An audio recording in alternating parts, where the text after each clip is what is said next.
webinar series, and this is a special webinar series which we are doing. And this is not the first time we are doing on the Russia-Ukraine war. This is actually the fifth time we are doing. Because when the war started in February 2022, the ambassadors, the diplomatic corps, and the generals, the defense services, shared on our platform that the war is short-lived and it will be over within no time. And it went on and on and on. And it completed a year. In the meantime, we had series of publications in the economics profession saying what are the consequences of it. The whole world has suffered severe consequences. IMF and the World Bank came out with their publications. They also analyzed the negative impact of the war on everything from oil to commodities to fertilizers, name it.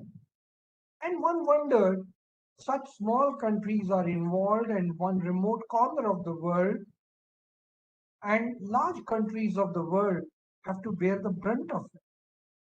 To a distant economist sitting in India, I was always wondering how closely integrated the world is, and nothing is happening in isolation.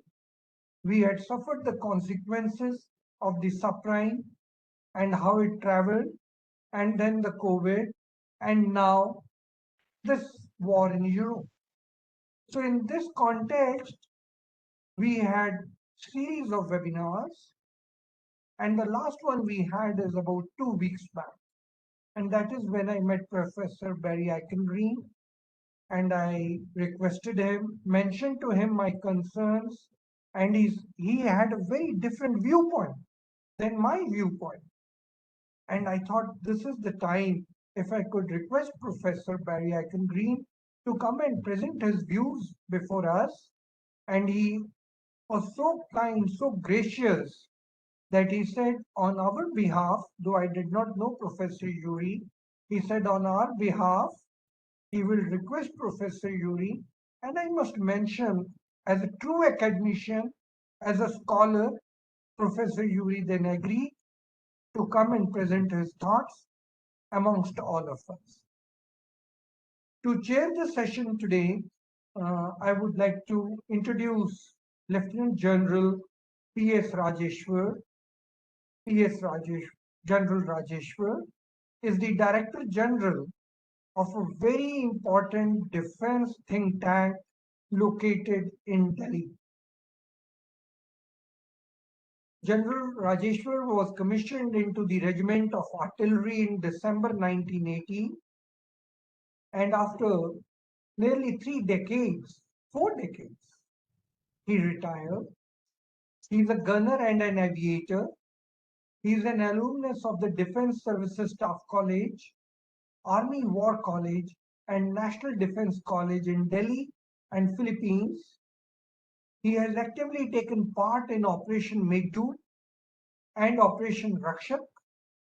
He commanded a medium regiment in Operation Parakram, an infantry brigade on the line of control, a counter-insurgency force in Jammu and Kashmir, and a corps in the desert sector.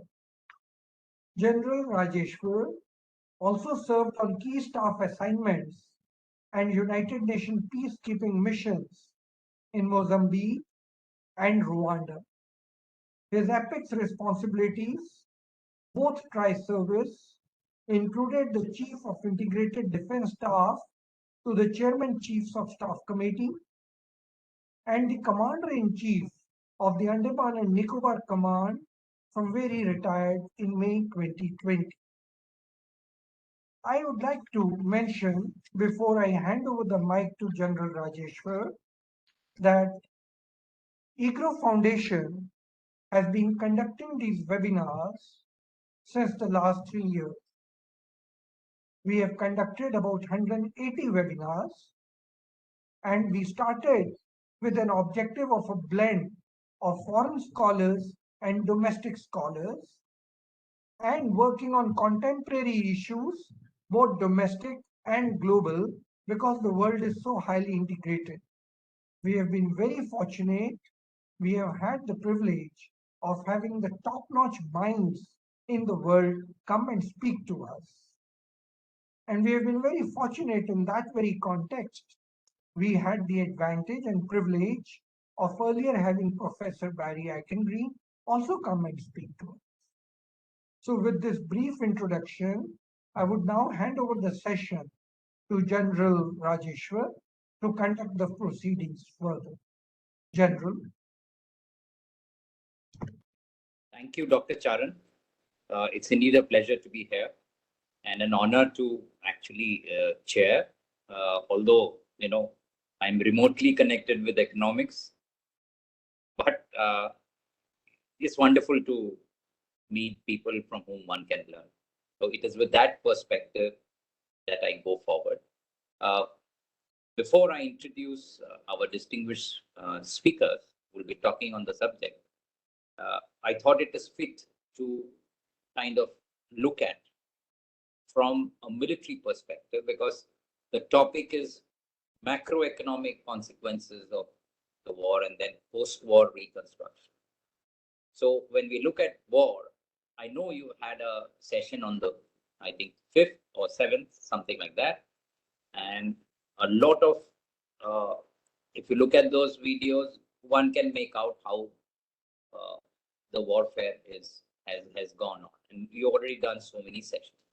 But I would like to touch only on the broader points, and which is the war has gone on for 17 years. Like you said, nobody anticipated this. When you look at people who are covering the war on both sides, neither of them is saying that it is going to finish early. That is number one. Whether it is the political leaders on one side or the other. Today, 15% of Ukrainian territory is with the Russians. So how has this happened in recent times? We are aware that in the last, I would say, in the summer period, everybody was anticipating a counter-offensive from Ukraine, which meant that a lot of arms, ammunition, and therefore aid has flown in terms of weapons equipment and in terms of humanitarian and financial support has flown in, because obviously the larger point is without this US support, this perhaps nobody else could have done it. Even when I look at the numbers broadly, which has come out, I think, on the 10th July report on the Council on Foreign Relations, their estimate is about $76.8 billion from the US, of which largely almost around 40 million is on equipment and such like. It is the balance, or even more than that, the balance 30 is distributed between financial support and all other humanitarian assistance. So this is already in the war as it is panning out. Okay. So one of the fundamental questions is, last 1 month, what has happened? All that has happened is this sliver which is there, which the Russians have consolidated, and it is giving them strategic depth to their border. This is where there has been an attempt by Ukrainians to punch a hole through at a couple of places, in fact 3 of them, so that they can either get closer and snap the land bridge or go onto the other side and touch the border. So that will disturb the supplies to all the way along the coast. The second thing is 600 miles of territory is the frontage on which this war is. The war technically has moved from what we otherwise used to mention classic war to something like Lawrence Friedman calls total war, which means everything is par for the course, which also has implications on what is going to be reconstructed, because it is not going to be a limited one. We have also seen that a lot of equipment used in employment, the good part has been that it has been used innovatively and it has been conserved. And on the other hand, there have been huge losses of frontline Western equipment, whether it is tanks or it is. So now the ante is getting upped in terms of F-16s and such like things. Cluster munitions, these are being talked about. So which were earlier not there. So that means more and more military aid is going to be in. Fine. So as far as the Russians are concerned, we see this operation where they have consolidated, and areas like Bakhmut, which was in the news for so long, obviously allowed them this fighting there, because if they broke through from there, then they would have come at the rear of the Ukrainians. So that was very essential. But this, what happened then, therefore, is it allowed the Russians to consolidate, and therefore their defenses are now become strong. When you look at the end state, it is pretty fuzzy at the moment, because strategic analysts always try and predict an end state and work towards. But because of the information culture on both sides, truth is a big casualty. And this is felt across strategic analysis in the world. So even reports of people who are embedded or allowed to visit, which is only on the Western side in Ukraine, are also kind of calibrated. Okay. Escalation control. At the moment, the war is, like I said, it is total war, which means infrastructure is getting hit. There are collateral damages, and they have implications on the battle. So escalation control, a number of times it looks, or it has been said, that if more weapons or equipment are given, then we can't, from by the Russians, that we can't promise whether this will go to the next level. And the next level, is a very, very high level of damage and destruction. So to that, all kind of things have been there. But I think the overall, when we look at from how much will it take for the, to do it, I think I can't see at the moment that there is any reasonable chance of being close to any kind of, the hard lines have only hardened. So this negotiation can come only when one side either gives up or there is an understanding, which the world also has become so polarized, it is not very close to us. Okay. With that, I will end, and let me now introduce our distinguished speakers. Barry Eichengreen is the George C. Pardee and Helen Pardee Professor of Economics and Professor of Political Science at the University of California, Berkeley, where he has taught since 1987. He's a research associate of the National Bureau of Economic Research, Cambridge, Massachusetts, and research fellow of the Center for Economic Policy Research, London. In 1997-98, he was senior policy advisor at the IMF. He's a fellow of the American Academy of Arts and Sciences. Professor is the convener of the Bellagio Group of Academics and Economic Officials, and chair of the Academic Advisory Committee of the Peterson Institute of International Economics. He has held Guggenheim and Fulbright fellowships and has been a fellow of the Center for Advanced Study in the Behavioral Sciences at Palo Alto and the Institute for Advanced Study, Berlin. He's a regular monthly columnist for Project Syndicate.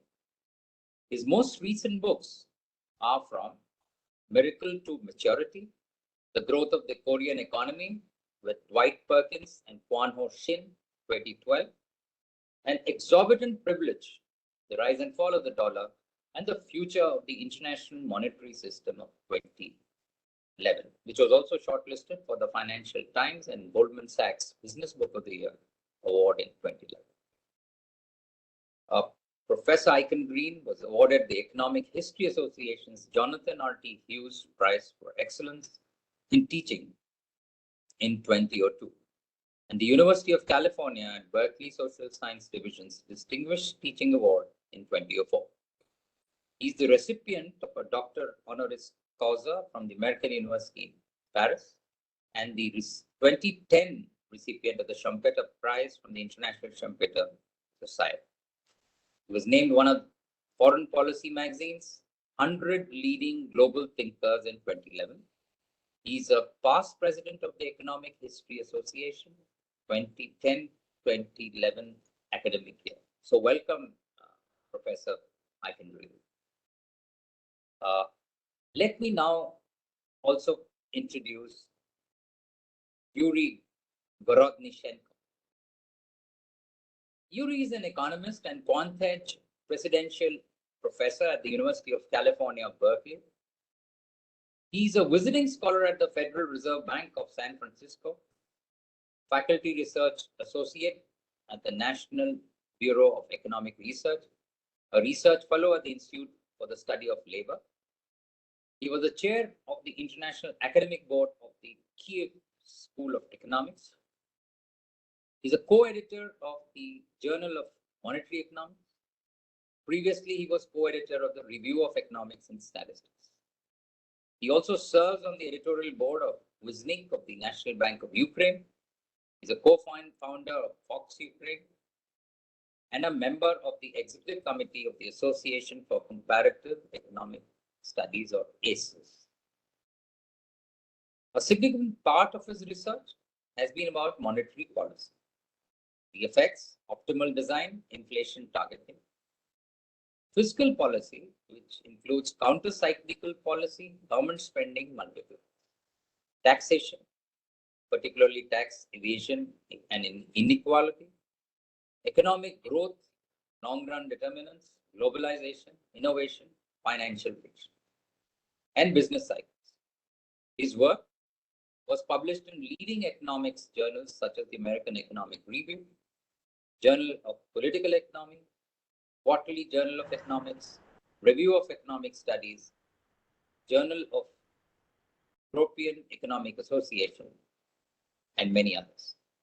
He received awards for his teaching and research, including Sloan Research Fellowship, NSF Career Award, World Junior Prize in Monetary Economics and Finance, Excellence Award in Global Economic Affairs, Fellow of the Econometric Society, and others. His research was funded by the National Science Foundation, Alfred P. Sloan Foundation, National Bureau of Economic Research, Social Security Administration, Google, and other agencies and firms.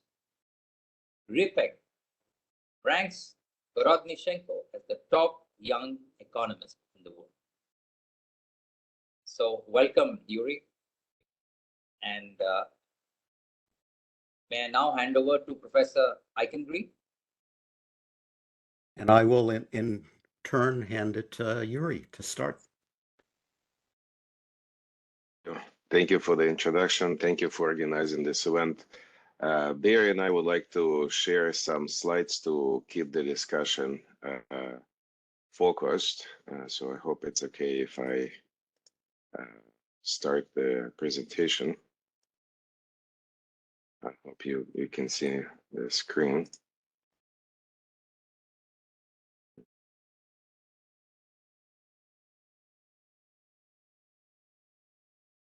Okay, you probably see two screens. So do you see one screen?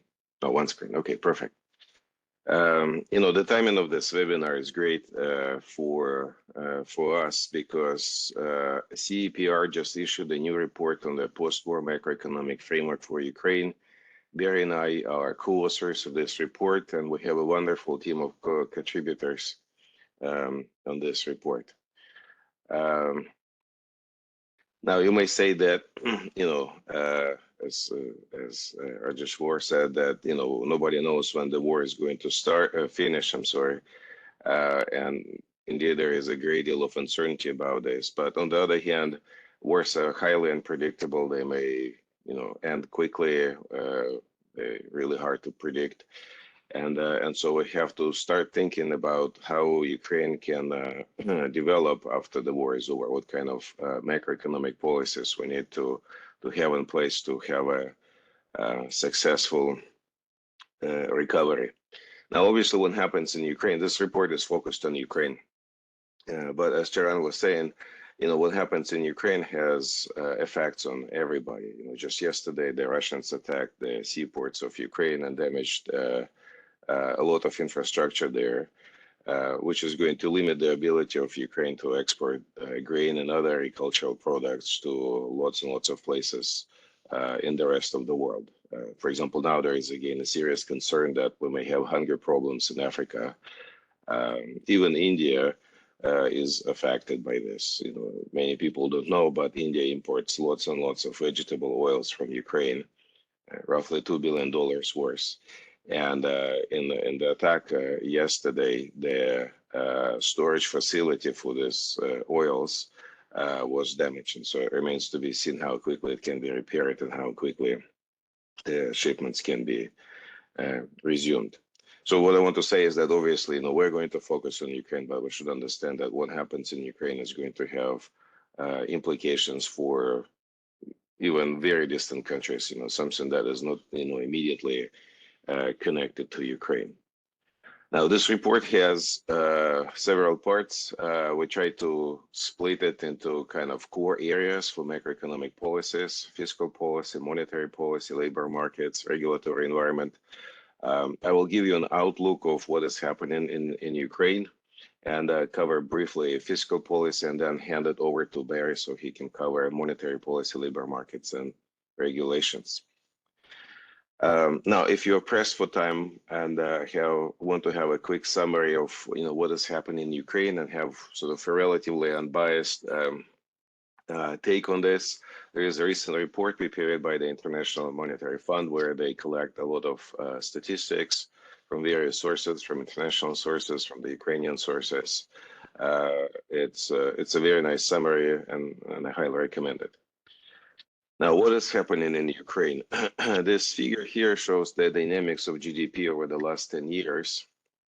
And one thing I wanted to mention here is that this is not the first attack of Russia on Ukraine. We had another attack in 2014 when Russia annexed Crimea and occupied parts of the Donbass. And this is the first time we had a big recession when output contracted by roughly 20%. Then we had, some recovery, and in 2021 we're still below levels that we had in 2013. But then, with the full-scale invasion, obviously the economic damage was much bigger, and GDP contracted by roughly 30%. Right. So when we think about the scale of the damage, we often use regular business cycles when you have a recession of 2%, 3%, and we say, well, this is terrible. Here we have an order of magnitude more economic distress. Think about this as the Great Depression or World War II, this kind of scale where you have massive losses of economic activity, human life, and other humanitarian disasters. So this is a very serious contraction. Now we see that some of this, contraction is reversed and kind of makes sense as the economy adapts to the war realities. We have a modest recovery, but obviously it's nowhere near the full recovery, and it makes sense because unless you have a resolution of security risks, it's hard to imagine that the country will have serious investment and other problems resolved. Now, one thing which makes this contraction particularly painful is that it's very broad-based. You look at the dynamics of output across sectors, and you see big declines pretty much everywhere in manufacturing, in services, in mining. One area where you don't see this is IT industry because it's so decentralized, and also in agriculture again because it's so decentralized. You can't, destroy with a missile or a port or something and take out these industries. Now, with this, broad-based contraction, obviously the crisis is very difficult to handle because you have to put out fires everywhere, and this is what is so challenging for policymakers in Ukraine, that you have problems literally in every area, in every sector. So that's a big challenge. Another thing I wanted to emphasize is that the scale of damages is it's not just the flow cost that we see in Ukraine. It's also kind of a huge damage to the infrastructure. It's seaports. We have more than 300 bridges destroyed, tens of thousands of kilometers of roads destroyed, thousands of institutions of education, childcare centers, schools, universities. Roughly 1,000 hospitals are severely damaged or destroyed. More than 8% of housing stock is destroyed. Again, this is comparable to World War II. You should think about this as, creating millions and millions of homeless people, somebody who doesn't have a home and no place to return. So just direct damages really, really significant from this indiscriminate attacks by Russian armed forces.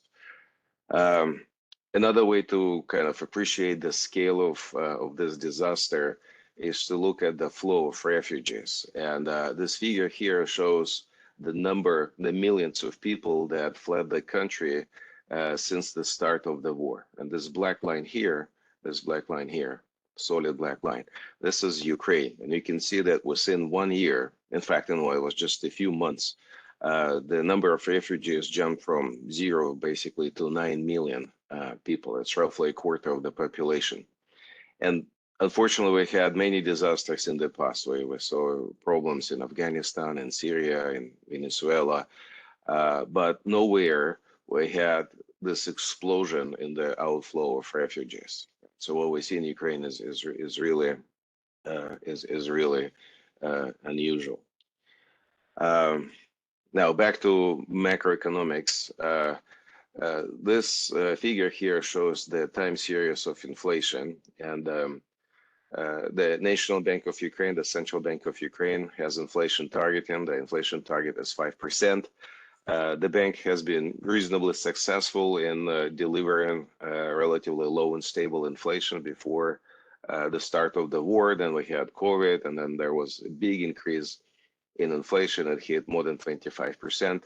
Some of this is reflecting global trends. We see inflation high everywhere, but some of this is obviously very specific to Ukraine and is driven by the war.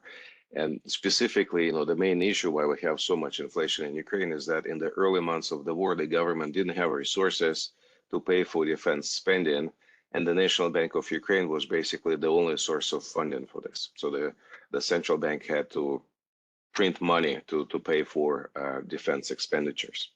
Now, in 2023, there was an agreement between the government and the central bank to stop this practice. The government should rely on other sources of funding. The central bank also implemented a series of policies to contain inflation. And so you see that inflation started to decline, and now it's roughly at 15%. Again, if you put this in the perspective, it's a very high number, but, you look at the euro area and you have 10% there. So 15 versus 10, maybe it's not such a huge difference given the size of the shock we have in the country. Now, that's not the only problem. Inflation is not the only problem. We also see a huge external imbalance. And here the issue is on the export side and also on the import side. With exports, we know the main issue is not that Ukrainian goods are not competitive. No, that's not the issue. The goods are competitive. Ukraine is competitive. The problem is that the Russians blockade Ukrainian seaport, and that was the main means of transportation for Ukrainian exports. And so Ukraine just physically cannot export. That's kind of reducing the ability of Ukraine to generate revenue from exports. On the import side, you also have a negative shock. For example, Ukraine used to have a big refinery business. Now all refineries in Ukraine are destroyed by Russian missile attacks. And so Ukraine has to import basically all fuel, gasoline, diesel, you name it, to run the economy and the defense effort. So that's obviously very, very costly. Now, how do you pay for this deficit? Now it's mostly covered by foreign aid, right? So we have loans from various governments and multinational institutions. We also have grants. So it's a combination of funding sources, but basically it's foreign aid that keeps this gap closed. I mentioned this, this red bars is, this is what we have in terms of foreign aid, and it's a big source of funding for Ukraine. Now, I mentioned briefly that the government had to print a lot of money to support the economy. You should see this, spike here. This is what created inflation. And as I mentioned briefly, the central bank is not printing money anymore to support the defense effort. And as a result, you start to see some positive dynamic here where cash in circulation, the base money started to grow at a slower rate. And so this is reflected in disinflation that we see in Ukraine in recent months. Now, this figure here shows the dynamics of fiscal deficits in Ukraine. And you see that, before COVID, Ukraine was doing reasonably well. Then we had COVID. That was the time of big fiscal deficits. And then obviously the full-scale invasion. And here we have an explosion of fiscal deficits. This shaded bar, gray shaded bar, this is what was basically supported by the Central Bank of Ukraine, the National Bank of Ukraine. So it's printing money. This is what is supported by foreign aid. The fiscal deficit was running at more than 15% in 2022. It is now running at close to 20%. And we have a combination of kind of factors here. It's not just the GDP is smaller, it's also a combination of economic forces that makes this deficit very large. On the revenue side, we know obviously that the economy shrank a lot, and so the tax base a lot smaller, and this is going to generate less revenue for the government. And on the spending side, almost all of this increase in deficits is coming from defense spending. And obviously in the time of war, it's really hard to control this because it's dictated by the needs of the war. And so it's unlikely this is going to be resolved anytime soon. And again, most of this deficit is now covered by foreign aid. Now, what is the projections? What is the projection for the future? Obviously, there is a lot of uncertainty and nobody knows when the war is going to be over. But what we can do is to look at various scenarios and see where things are going to be with various probabilities. This bottom figure shows the projections for the growth rate of GDP. This projection is from the National Bank of Ukraine.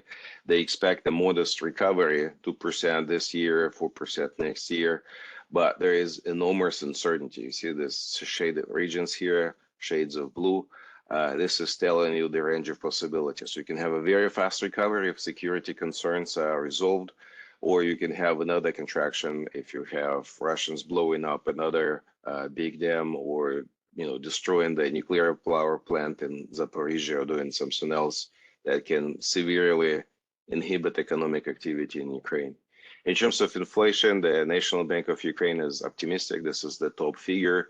You see they project that in 2 years, Ukraine is going to hit the inflation target. Again, there is a lot of uncertainty about where exactly this is going to happen. It may happen a little faster, a little longer, or maybe a lot longer. We don't know for sure, but the baseline scenario is saying in 2 years, inflation is going to be under control and close to the target. Now, what is next? Okay, so suppose the war is over, how we can create a macroeconomic environment that is going to facilitate the economic recovery. As I said, we're going to focus on 4 areas: fiscal policy, monetary policy, regulatory policy, and labor markets. I'll cover fiscal policy. And here we see obvious challenges. On the spending side, it's really hard to imagine that the government will have the ability to cut spending significantly. Because think about all these bridges, roads, schools, and hospitals that need to be reconstructed. We're talking about billions and billions of dollars. The World Bank estimates its direct cost is at $400 billion. It's a lot of money, and we hope that a lot of this is going to be covered by foreign aid, but realistically, there has to be a lot of spending done by the Ukrainian government. Also, huge needs for social support. We have so many refugees, internally displaced people, veterans, so many people are affected by the war. They all need help. Defense spending, even in kind of good case scenario, the estimates suggest that Ukraine has to commit 5% of GDP to defense for years to come.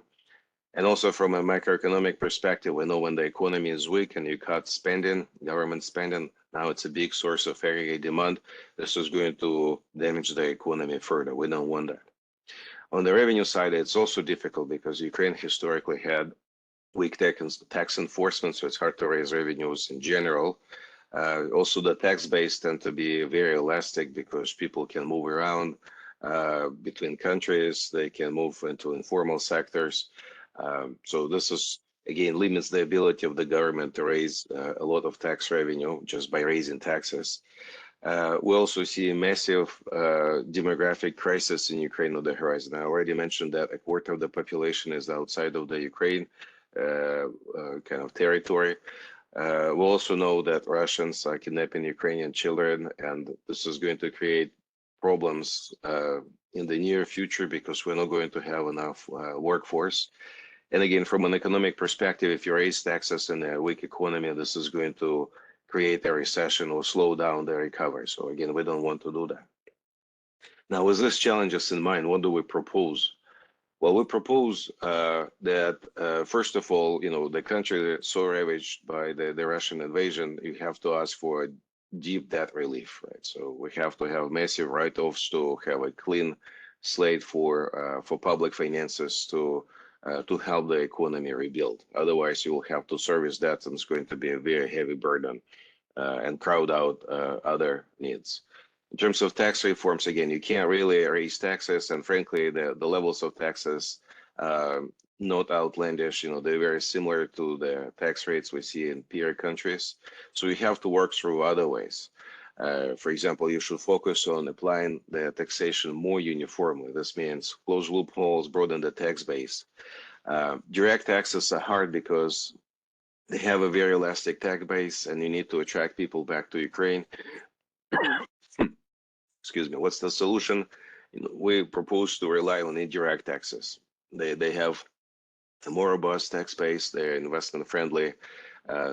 It's harder to evade these taxes, and so this is kind of a good source of revenue for the government. Now, also during the war, lots of firms were nationalized. They present various quasi-fiscal risks. Ideally, we want to privatize them after the war is over, but if it's not possible, we should improve their governance to make sure they don't drain public resources. On the spending side, again, you can't really cut. If anything, you have to increase spending, but we're going to be constrained by the limited resources that the government can generate from the economy. And then, so the philosophy here is try to squeeze more from these limited resources by making this spending programs more effective. What does it mean? It means more targeted aid. You really have to support the vulnerable groups. Don't give, resources to everybody. You shouldn't have blanket policies. You shouldn't have 50 agencies to deliver, a certain type of aid. You should consolidate services, utilize economies of scale. You need to really reform a pension system because, with demographic challenges in Ukraine, even before the war, there was an urgent need to do something there. Now, with so many people outside the country, many of them are working age, and so many people traumatized or killed by the war. Again, this is going to be a huge challenge to support the current level of entitlements in the pension system. So you have to create kind of a dual track system going forward. Tax expenditures. We have some tax breaks. They create all sorts of distortions in the economy.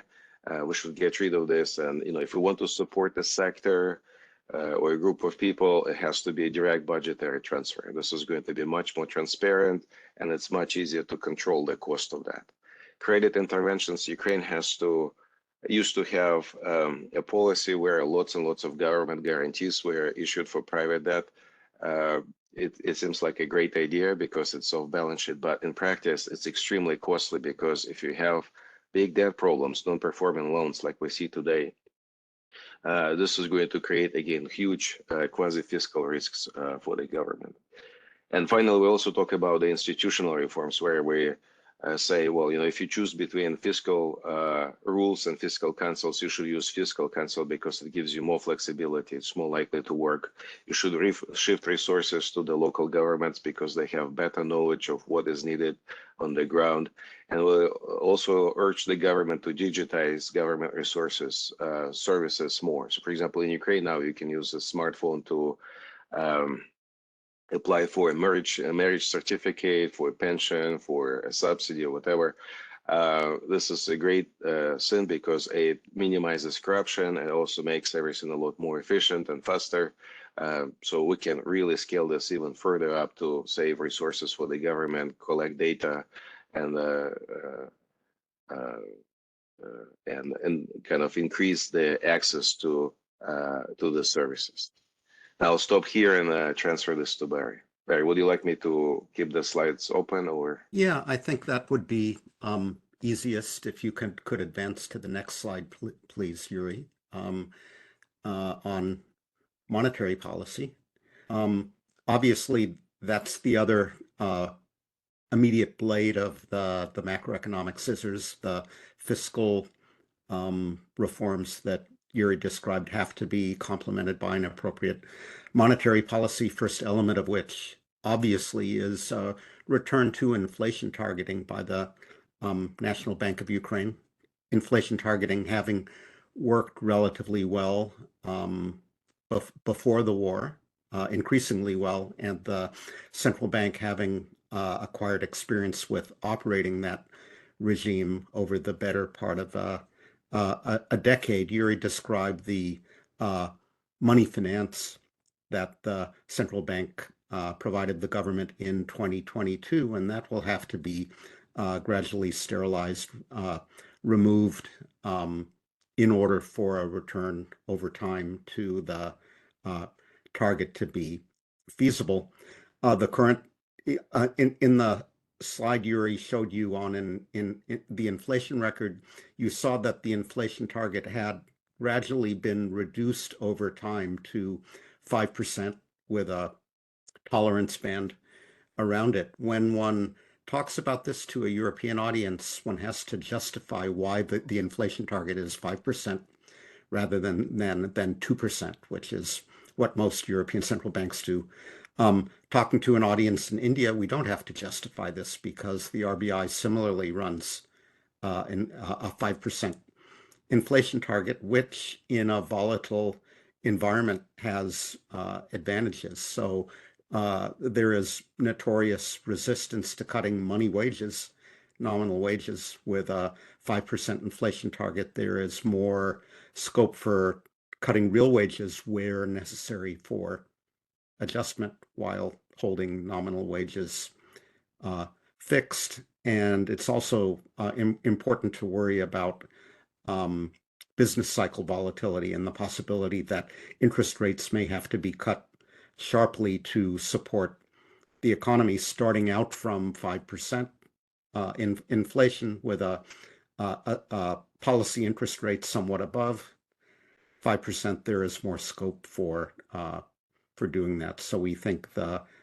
status quo ante, the way the National Bank of Ukraine operated monetary policy before the war remains broadly appropriate.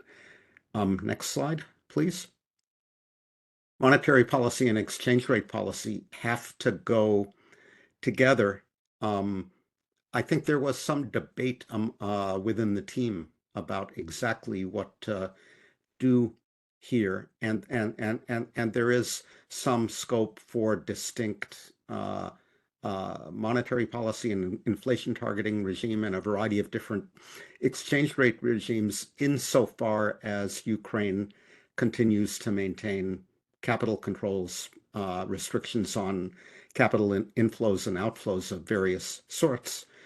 Another parallel with India, right?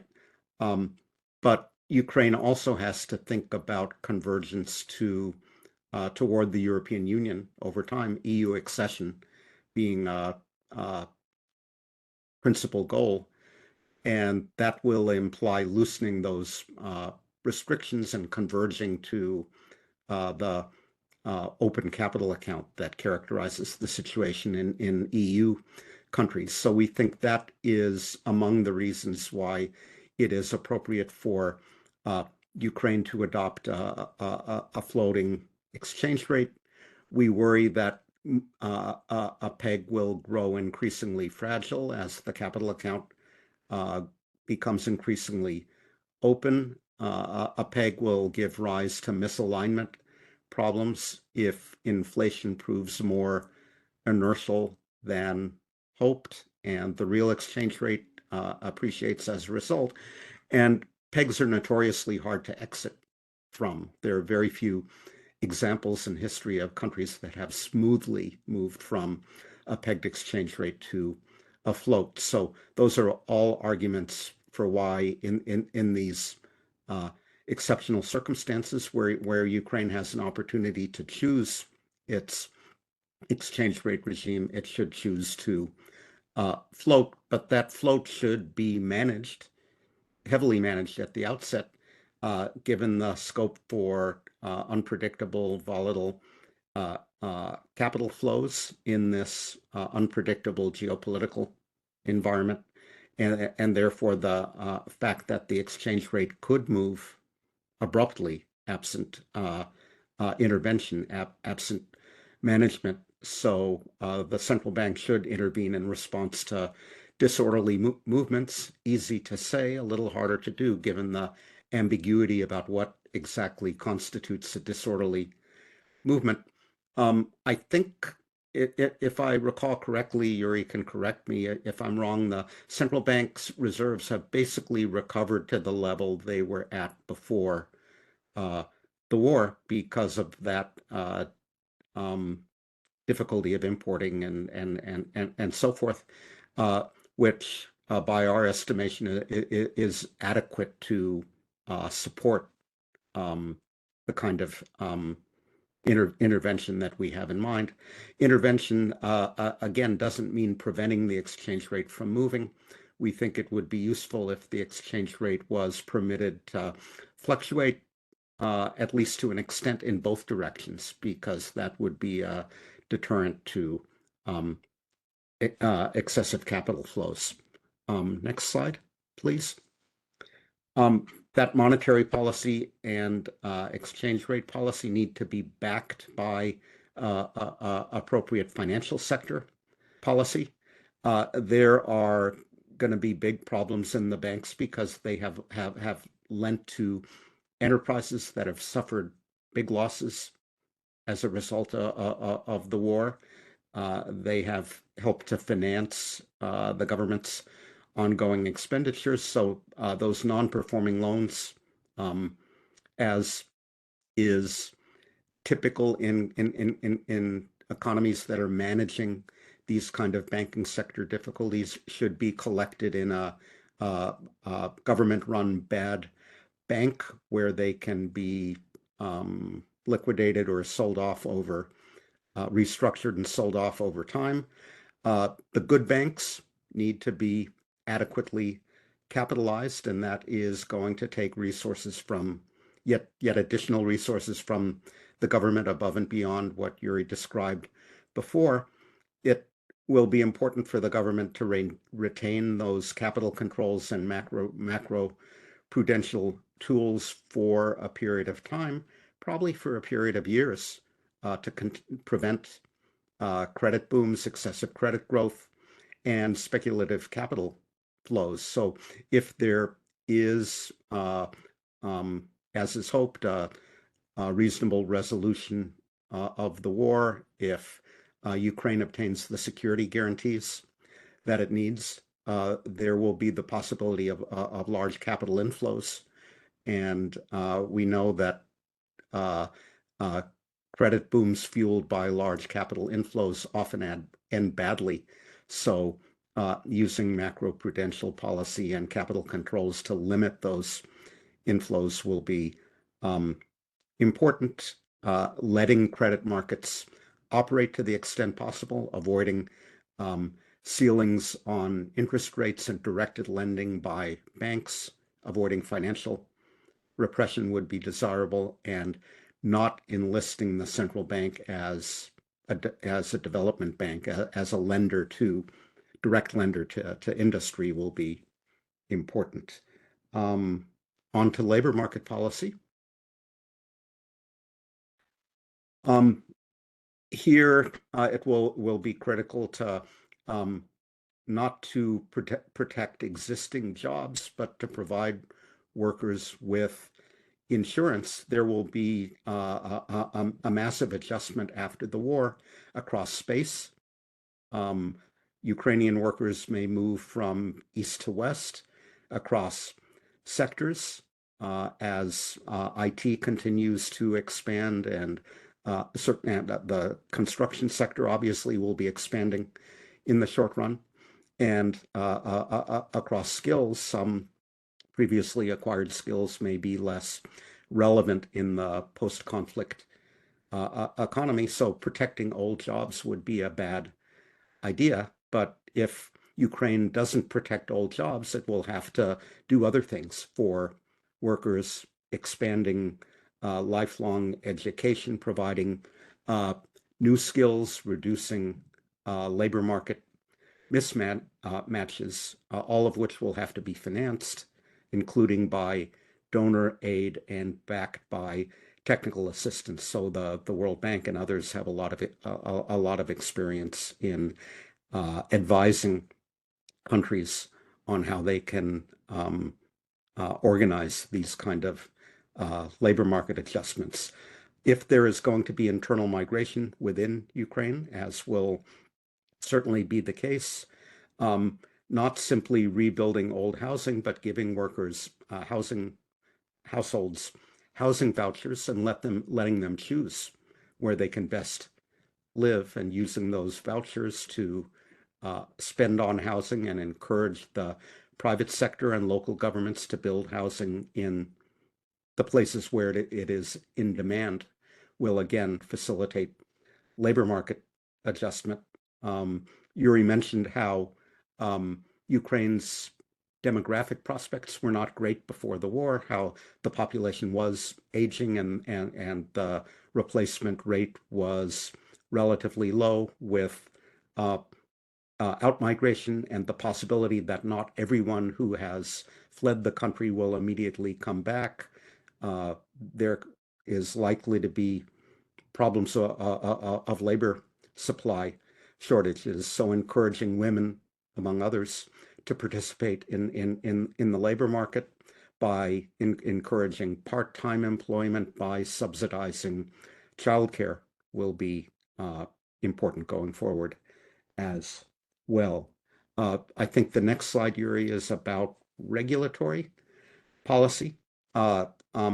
Regulation for the post-conflict economy means providing a predictable economic environment. It means providing a vigorous competition policy. That's what lies behind that word fair in the first bullet point. Again, how to structure that competition policy. The obvious answer here is that Ukraine should look toward the EU, because it will have to harmonize its regulatory policy with that of the EU in the medium term. So doing that starts with conducting a comprehensive audit of current regulatory policies, weighing the costs and benefits of those inherited regulations, and employing foreign technical assistance to help do that. So this is something that the Bretton Woods institutions and the EBRD and others have offered to other countries over the years. So I think that's what we have. Have I left anything out? Only the thanks to the audience. So I would ask our chairman, how long are we going to go in the Q&A, and then turn it over to you?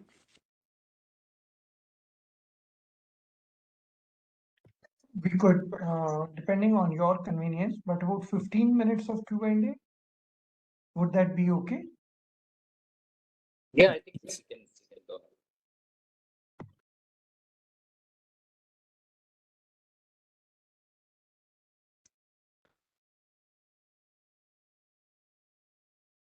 Please go ahead. Question and answers. So I had a quick question for Professor Yuriy. From your presentation and from the report that you seem to have prepared, there are certain things which I thought are going to be really challenging.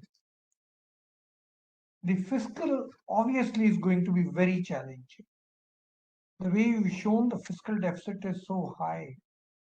Means would you, I'm thinking aloud, would there be provision for domestic borrowings? And I do not know your debt to GDP ratio, but if you are going to be going for external borrowings, you are then going to be in some difficulty, because I'm still not sure about your exchange rate. And if you're going to move from the fixed to the float, what's the burden going to be like? So I'm not sure if you have provisions for domestic borrowings, and would there be fiscal space for you? Otherwise, deficits nearly 20% of GDP are very high. I really do not know where is the maneuverability there. Professor Eichengreen, you and me both have been thinking about IT for long, inflation targeting. But now I was thinking returning to IT, will it not be stifling for growth, given the situation that Ukraine is in? So maybe a pause button for sometimes, because I really do not know the tolerance level of inflation in Ukraine. But from what I've just seen, inflation is very high. But would the long-term tolerance level be, where they can tolerate little high? Otherwise, pushing it back to 5%, uh, even in 2 years, I thought would be probably strangulating growth. The question to both of you is, so none of you have given us your viewpoint on when the war will end.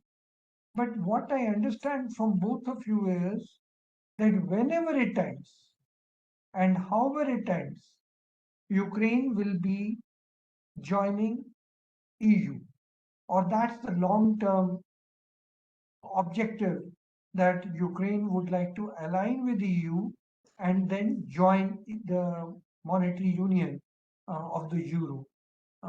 I'm not very sure, Professor Eichengreen, what happened in the initial euro formation, because later on it turned out Greece and there were a few other countries which were outliers, and they manipulated their data to join in.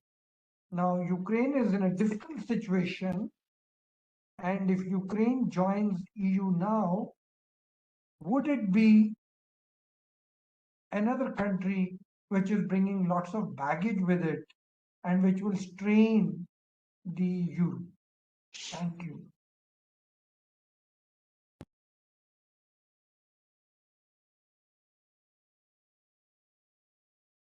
There, I can go first. So first of all, I would say that economic recovery is only possible if you have macroeconomic stability. If you have a lot of volatility, for example, high and volatile inflation, it's really hard to do any kind of business, because you don't know what's going to hit you tomorrow. So in this sense, it is essential to normalize public finances, to bring inflation to something manageable. It's true, Ukraine has very high fiscal deficit now, but a lot of this is defense spending. And so, for example, if you look at the experience of countries going through World War II or other conflicts, It's true during the war they have enormous fiscal deficits, but then this can be brought very quickly because you spend a lot less on defense. Ukraine can obviously rely a little bit on internal savings to pay for the reconstruction, but I think we should be clear that the country is so damaged by the war, where private wealth, equity is effectively wiped out. I don't think it's realistic to expect that internal funding is going to be enough to pay for the reconstruction. At least in Ukraine, the hope is that foreign aid will be generous and timely, so that with grants and maybe some loans, we will be able to rebuild bridges, schools, port infrastructure, all those kind of things. About the European Union, I'm speaking as a Ukrainian here, so it's not a government position, and I don't know what our European friends are going to tell us. But we should not think of Ukraine as a country with baggage, or that giving Ukraine aid is an act of charity. I think in many ways it's a win-win situation. For example, if you worry about food security in the European Union, Ukraine can certainly resolve this issue. If you think about green energy, again, Ukraine is a great resource, and this can make European Union stronger. If you think about the IT sector, the European Union has struggled for years to develop its own Silicon Valley. And in Ukraine, we have a super dynamic IT sector. So it doesn't have to be Wild West, so to say. It may be Wild East, where you have lots and lots of people in this super dynamic ecosystem that is going to make, again, European Union stronger. And when you look at the history of expansion, it's true sometimes countries join and they're not prepared. But kind of in a big scheme of things, when you look, for example, at the Eastern European expansion, Poland, Czechia, Slovakia, this was an enormous business opportunity for the European Union. You had 100 million people or more added to the union, lots of investment, lots of prosperity for the European Union. So in this sense, for Ukraine, we should think about Ukraine as an investment opportunity, not really a liability in this context. Barry. I would add that, as Yuriy said, in effect, Ukraine needs some kind of monetary anchor. So recovery is not possible without one. And without a stable monetary policy and macroeconomic stability, the donors are going to begin to think twice about providing continued support. So bringing in inflation down toward 5%, I think, is important from that perspective as well. And I, for one, am much more attracted to an inflation target as opposed to the other obvious anchors of a pegged exchange rate or a crawling peg or something like that, because I think the efficacy of inflation targeting has proved itself over time. No country that has adopted an inflation target, and now there are a lot of them, has abandoned that monetary strategy, and it provides a modicum of additional flexibility relative to an exchange rate rule. On the euro and all that, countries can enter the European Union and stay out of the euro. Formally, only for a interim period, but in practice, indefinitely. So Ukraine shares a border with Poland, and Poland is a prime example of a substantially sized European Union member that continues to operate its own independent currency and own independent inflation target.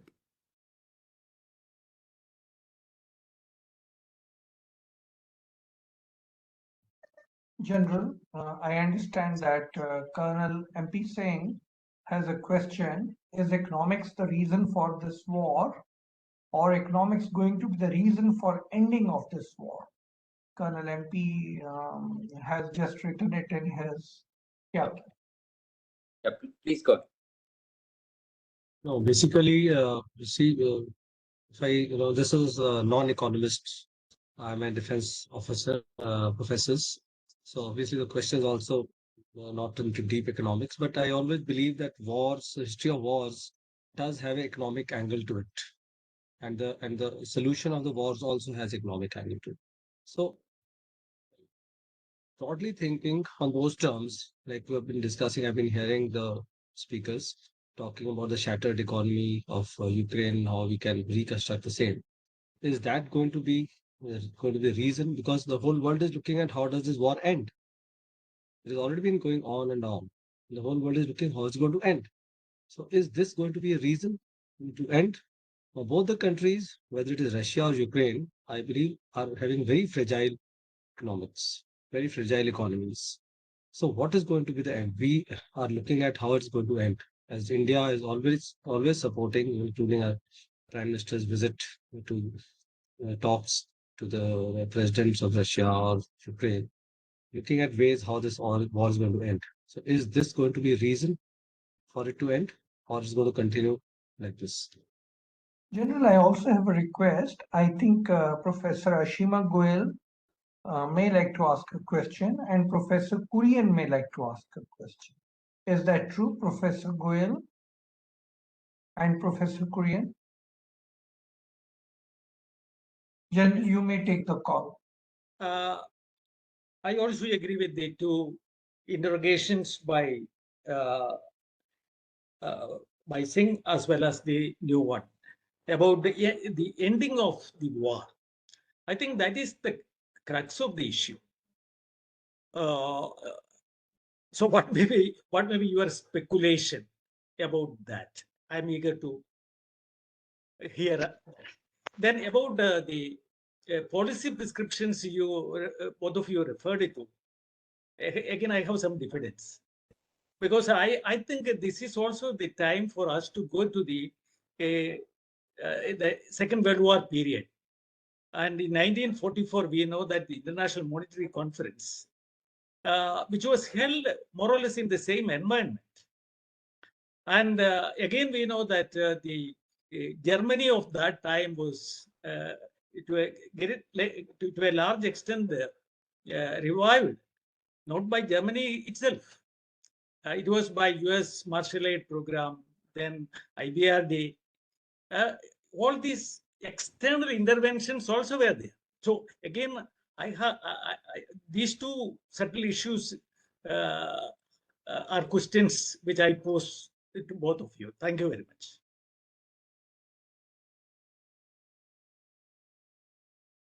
So we can take these two questions first, and then we can go to the next. Well, I would start by saying that predicting how the war will end is above my pay grade. I'm a mere economist, but this is a subject very much on all of our minds. It will turn on what happens on the battlefield, and that is something other people in this call know more about than I do. It will depend on what happens politically in various countries as well. So we have learned more in the last couple of days from British intelligence about how weak Mr. Putin's support internally has appeared to be recently. So one has to have a prediction about what will happen in Russia itself politically. One has to have a prediction about the who the nominees for the U.S. presidential election in 2024 will be. So these are I think all we can do is list the all I can do is list the uncertainties rather than give you a forecast. On European and German recovery after World War II, quite right that foreign aid was important and that reintegrating the German economy into Europe through the European Payments Union and the European Coal and Steel Community and the Organization for European Economic Cooperation were key steps. And Yuriy listed the reasons before why the EU will view doing similarly for Ukraine as in its own advantage, just like the United States saw reviving the German economy would be in its advantage. Once the Cold War erupted, there was no question that doing so was in the U.S. interest, and I expect that is how Europe will regard support for Ukrainian recovery once the war ends. I would say a few words about the economics of this. The Russian tanks are in Ukraine. We do not have Ukrainian tanks in Russia. So Ukraine has zero interest in invading Russia. And from the Ukrainian perspective, it has to be some dynamic inside Russia that is going to conclude this war. And maybe one point of reference useful for this discussion is the experience of the Soviet Union in Afghanistan. When it invaded Afghanistan in the late 70s, it was a very expensive war. It became very unpopular. It was a big drain on resources. When oil prices collapsed in 1986, the Soviet Union lost a major source of revenues. This forced the Soviet Union to kind of rethink its model. Gorbachev started perestroika and other political reforms. And within 5 years, the Soviet Union fully disintegrated. Now, the Soviet economy was much less integrated into the global economy. It was basically an autarky. Russia is not an autarky. It's really dependent on the global economy a lot more. And so this means the clock is ticking for the Russian economy a lot faster. And also we should think about kind of the magnitudes of resources available for each side. Russian GDP in the world economy is probably 2% or less. Ukraine is small, obviously, but Ukraine has very powerful allies. If you add European Union, Japan, United States, Canada, Australia, we're talking about probably 50-60% of GDP. So the amount of resources potentially available to support Ukraine may be a lot bigger than what is available for Russia. And all this military aid that is given to Ukraine, General mentioned this in the beginning. It's lots and lots of billions of dollars. It's a lot of money. But when you look at the share of this spending in GDP of these countries or in their defense budgets, it's a small fraction. What was given to Ukraine is in single digits of NATO budget. When you look at how much aid was given to Ukraine as a share of GDP, even for very generous countries like the United States, it's still a tiny, tiny fraction. And so, again, if you put this in the perspective and look at the height of the Cold War, the defense budget in the US was 10 or more % of GDP. We're nowhere near that in the US. And so it tells us that, in principle, the amount of aid to Ukraine can be scaled up if there is a political will to do this. So if it ends up to be a war of attrition, who knows how the war is going to end. I don't have a strong prediction here, but just looking at the economics of this, the economy is a lot stronger for Ukraine and its allies. Right. Thank you, Yuriy and Dr. Eichengreen. I just had one observation to add before we take the other two questions. I think the fundamental question has been the ending of the war. Can it be clean like World War II, where the Marshall Plan looked after Europe and Japan too was aided on, of course, terms? Can it be clean in the sense that here you have a situation where the economy or reconstruction or funding, for that matter, is intertwined with the outcome of the war, which is not going to be decisive as it looks. So decisive means you accept something. So maybe people will, the monies put in, like you brought out, in an uncertain geopolitical environment. We already mentioned the next US presidential election, which is the biggest supplier at the moment. And then this volatility across. And if you were to add, let us say something happens in Indo-Pacific, where already, the tensions have been high, or there could be a huge distraction. So, which means efforts will end up getting distributed. And then people put money only when there is a bit of stability, there are security guarantees. Now, who will take it? Security guarantee is also a challenge, especially in a long drawn war. So these are some complexities which I think may need to be vectored in. There is no easy answers, but I think that is the kind of challenge, because here you're not seeing a clean ending. Even if it goes on as an insurgency, or the other side pushes you not to have a clear break, a movement cannot be as smooth as business happened before the war. So maybe the movement has to be controlled of people coming back. 1/4 of your population is outside. So all that is needed, as you have proven. So all that, I think, it's much more complex. And I think my sense is we need to make plans, but I think they will need to be calibrated as you go forward. Can you give a quick this thing, and then maybe we can take a couple of more questions.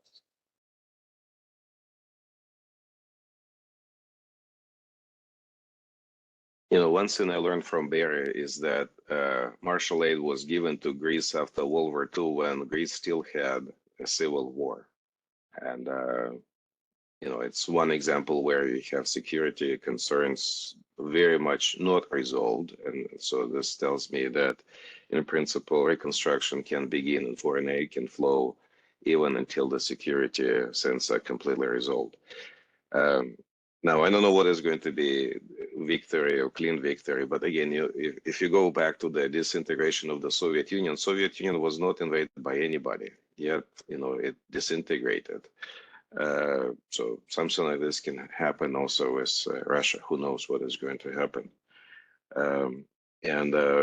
In terms of, if Ukraine is going to be, enjoying a flow of, investment and so on, I think it's very clear. Barry and I have another report which we wrote in March of 2022, so shortly after the Russian invasion.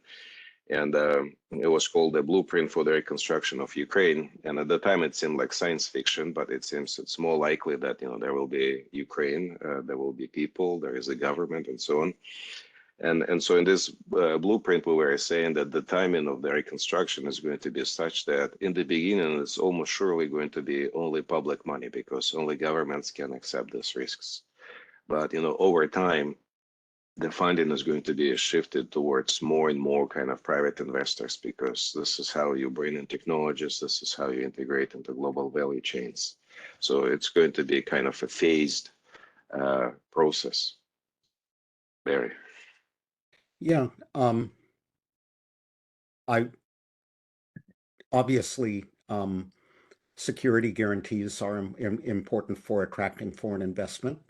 War insurance, which is provided by entities like the World Bank on a limited scale, can be scaled up as a further inducement for foreign investment. The stated goal of the Ukrainian government is to restore its pre-war borders, which would be one definition of a clean end to the war. One can imagine outcomes like that on the Korean Peninsula, where there was never an armistice, where pre-war borders were not restored, and yet South Korea received a security guarantee, and it received foreign aid big time in the 1950s, and it ended up with a vigorously growing economy. So I think there are a variety of possible scenarios, and it's too early to predict which one will materialize. That's right. So, Dr. Charan, do we have time for 2 more questions?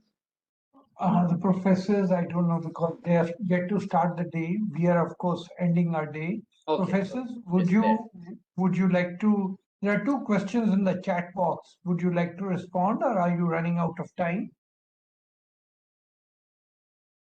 One question, of course, even I thought was interesting. Will there be any help from the USA And very honestly speaking, I was thinking that Ukraine may like to peg to the dollar, but you mentioned in your presentation that they may like to peg to the euro. And of course, logically speaking, you have a reason, but I always thought they may like to peg to a dollar. So maybe the question that will there be any help from the US, which I think there will be, but here is Ritu Purohit asking that question because it helps the US also by supporting the Ukraine uh, as a country and as a. And then there is a question by Gayatri Sahu, which I thought was interesting. Can we say that the United Nations has failed? I'm not sure if both of you would like to have a word on that, or maybe General has a view on that. I leave it to both of you because I know your time is precious as you have to start the day. In general, I leave it to your discretion how to go about it. So maybe we can take over to those that. last two Okay. and after which I probably do have to thank you and depart. But I don't think U.S. support hinges on pegging to the dollar, and Ukraine's value chains are going to be linked to European economies and companies, which are because Ukraine is in Europe's neighborhood. And again, my view would be that any exchange rate peg is probably undesirable. But if I had to vote, I would vote for the euro. And on the United Nations, the United Nations doesn't have an army. It can vote resolutions and be a venue for fostering global public opinion and so forth. Russia has a veto in the Security Council, I believe, so it can vote as it has General Assembly resolutions. And I hope it does continue to do that, and that more countries over time feel free to support them. Thank you, Professor. Very quickly, as far as I know, US is not accepting new member states, but the European Union is. So we should be aiming for that. And with the United Nations, it had a long and complicated history of, failed attempts to stop wars, but also some successes. Clearly, the United Nations did not prevent this war. It's very unfortunate, and it seems to be unable to bring it to some type of conclusion. But I think, what we can do as, our citizens of our countries, at least we can look at the record of how our countries are voting in the United Nations. And we can either be, very upset or very proud of this record. And it's for every country to decide, how they think about this. Thank you, Professor Barry, Eichengreen, and Yuriy. Wonderful, we've learned from you, and your views are very precious to all our viewers, our audience. I know you're starting your day, so you have to catch up with it. But we all wish you all the very best in your endeavors ahead. And like India's stance is that this is not an era of war, and therefore this must come to an end as quickly as possible. So this is what we wish from our side. And Dr. Charan, if you want to add, you can. Yeah, I just want to firstly thank Professor Eichengreen again for being such a dear friend. And this special webinar today is basically because Professor Eichengreen intervened and helped us in putting it together. So Professor Eichengreen, a special thanks to you. Professor Yuriy, a special thanks to you too for having accepted our request and participated in this webinar. I would like to reiterate what the General said. General himself heads a very important defense think tank in our country, Yesterday, 2 days back, we concluded the G20 meeting where India is in the leadership position, and we could not, there were certain areas where the host finance minister of the country mentioned we could not reach a conclusion here because of the Russia-Ukraine war. So it's not only the economics, but even building a consensus under the G20 has become a challenge because of this war. So you can see how divided the House is very clearly. I want to thank you as fellow economists for really hashing out the issues and the way both of you have done it, and probably the team of experts who prepared that report. It is really a reconstruction of an economy and much to learn for many others, just not the war-torn country like yours, but even in a country like ours. I think the way you have discussed sectorally and then granularly, there's so much for us to learn too. So I want to thank both the macroeconomists, my fellow economists. Want to thank the General for having chaired this session. Two housekeeping announcements. Professor Barry, maybe you will laugh at it, but I feel in a country like ours, financial literacy is lagging.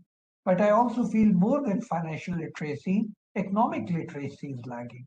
So many times I feel that in a country, maybe in your countries too, but in our country, we need to run some programs, easy to understand, where we tell what economics is all about and what economists are doing and what are they all about. And economics forms a very important part of the public policy. So in that context, EGROW Foundation is running short programs, basically extending economic literacy for the world. So you're welcome to look at its website. And if you feel like, join us in our short programs. The second housekeeping announcement is, you know that we do webinars every Friday. That's our flagship Friday webinar series. And today was a very special one. The Friday webinar series tomorrow is on a very important topic. This is based on data 2011 to 2013, and this looks at the segregation of residents and its implications on the socio-economic health of the residents. So especially the authors, and Sam Asher from Imperial College London is leading a team of 6 authors. They will be making a presentation tomorrow, and we will be looking at what is happening to scheduled castes and other marginalized groups like Muslims and their growth. And they have based their study on data collected 2011 to 2013. It's an excellent study and very, very good academic exercise. I would request the participants if you could spare some time and join us for that too tomorrow. With that, let me then conclude once again thanking Professor Eichengreen for making it possible today, Professor Yuriy for having joined us, General for chairing the session, and all of you for making it a very successful webinar. Have a good night. See you tomorrow. Thank you. Thank you. Thank you. It was our pleasure.